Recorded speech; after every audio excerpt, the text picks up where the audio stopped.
حضرت نوح علیہ السلام نے اپنے بیٹے کے لیے کوشش کی، سورہ ہود میں آیا، آج کی آخری آیتوں میں آپ نے سنا، بیٹا ڈوب رہا تھا، نہیں مانا، نہیں سمجھا، وہ اصل میں منافق تھا۔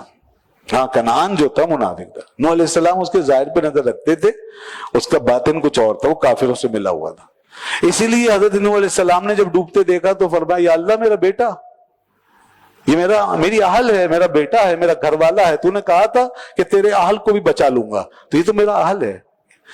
تو اللہ نے فرمایا انہ لیس من اہلک، اے نوح وہ تمہارا بیٹا نہیں ہے، انہ عمل غیر صالح، اس کا دین اور تھا، وہ آپ کو نہیں مانتا تھا۔ تو دیکھیے اگر دین بدل جائے گا تو پھر نبی کا بیٹا بھی بخشا نہیں جائے گا۔ بخشش و مغفرت دین کی بنیاد پہ ہوگی، اس لیے دین پر ہونا ضروری ہے۔ اور یہی وجہ ابو طالب جو تھے آخری وقت تک ایمان نہیں لائے تھے، تو پھر وہ حدیث میں پتہ چلا کہ ان کو جہنم میں ڈالا گیا، عذاب میں ڈالا گیا۔ بخاری مسلم میں واضح احادیث موجود ہیں، وہ ایمان نہیں لائے تھے۔ صحیح احادیث اسی طرح ہے۔ اب لوگ کہتے ہیں جی انہوں نے بڑا ساتھ دیا تھا، بڑی خدمت کی تھی، بڑی بھاگ دوڑ کی تھی، تو بھائی بات یہ ہے کہ بیٹا بھی تو گھر میں پیدا ہوا تھا، اور ان کی ذریت تھا، ان کے نطفے سے پیدا ہوا، ان کی ذریت بنا، ان کی اصل سے پیدا ہوا ہے۔ پھر بھی دیکھیں اللہ فرمائے انہ لیس من اہلک، کیوں؟ اس لیے کہ اس کا دین اور تھا۔ تو ابو طالب کا بھی معاملہ یہی ہے۔ اب یہ دلائل نہیں چلتے کہ ساتھ دیا تھا، ساتھ یا یہ ایسا ہوا تھا ویسا ہوا تھا۔ ایمان ضروری ہے، ایمان ضروری ہے بخشش کے لیے، مغفرت کے لیے۔ اور جو روایتیں بعض لوگ پیش کرتے ہیں وہ ضعیف ہیں، تو اس لیے ابو طالب ایمان نہیں لائے تھے۔ اور پھر یہ دیکھنا چاہیے کہ نبی پاک صلی اللہ علیہ وسلم کو اس بات کی وجہ سے کتنی تکلیف پہنچی، جب وہ ایمان نہیں لائے کتنی تکلیف۔ تو بے شک انہوں نے ساری زندگی ساتھ دیا، مگر آخری وقت میں جو تکلیف پہنچائی ہے وہ تکلیف بہت بڑی ہے۔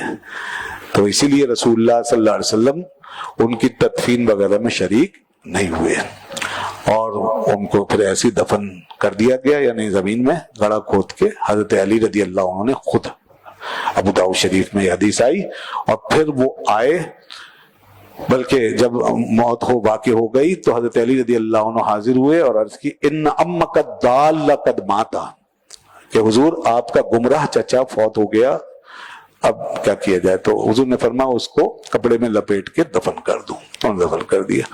پھر وہ آ گئے تو حضور نے حضرت علی رضی اللہ عنہ کی دعا کی، جبکہ ان کی جو بیوی تھی زوجہ حضرت علی رضی اللہ عنہ کی والدہ، ان کی قبر میں رسول پاک خود اترے تھے۔ ابو طالب کی بیوی جب فوت ہوئی تو ان کی قبر میں خود اترے اور ان کے لیے دعا کی، ان کی تدفین میں شریک۔ کیوں؟ اس لیے کہ وہ مومن تھی، اور ابو طالب نے اتنا ساتھ دیا، حضور تشریف نہیں لے گئے، تو وجہ صاف ظاہر ہے۔ تو اس لیے میں جو بتانا چاہ رہا ہوں بات وہ یہ کہ ایمان ضروری ہے۔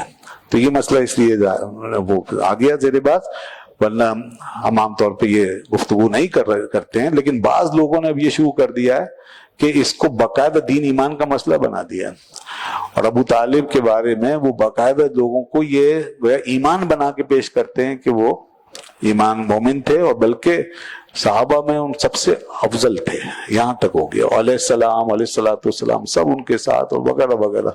تو یہ عجیب بات ہے، ہمارا لٹریچر کچھ اور کہہ رہا ہے، بخاری مسلم سے لے کر آج تک، اور تمام تفسیریں بھری پڑی ہیں۔ تو اگر یہ چیز پھیل جائے گی تو پھر سارا جو ہمارا تاریخ ہے نا وہ ہم سے کٹ جائے گی، اور ہم اپنے اسلاف سے جدا کسی اور راستے پہ چل پڑیں گے۔ تو بہرحال کچھ لوگ اگر ان کے ایمان کے قائل ہیں تو ہمارا ان سے کوئی وہ جھگڑا نہیں ہے، کوئی ایسی بڑی بات نہیں ہے، ٹھیک ہے، وہ عقیدت محبت میں قائل نہ رہیں، لیکن یہ نہ کہیں کہ عقیدہ یہی ہے اور جو لوگ نہیں ہیں قائل وہ سارے غلط ہیں۔ تو یہ بڑی بے ادبی والی بات ہے، کیونکہ پوری امت کھڑی ہے اس کے اوپر، اور اعلیٰ حضرت نے تو پورے ایک رسالہ لکھا ہے اس پر، اور اس میں ثابت کیا ہے کہ وہ ایمان نہیں لائے تھے۔ بہرحال پھر بھی سب اس پر متفق ہیں کہ ابو طالب کی گستاخی نہیں کریں گے، یعنی اور کافروں کی طرح ان کا ذکر نہیں کریں گے، اس سے نبی پاک صلی اللہ علیہ وسلم قلب انور کو اذیت پہنچ سکتی ہے۔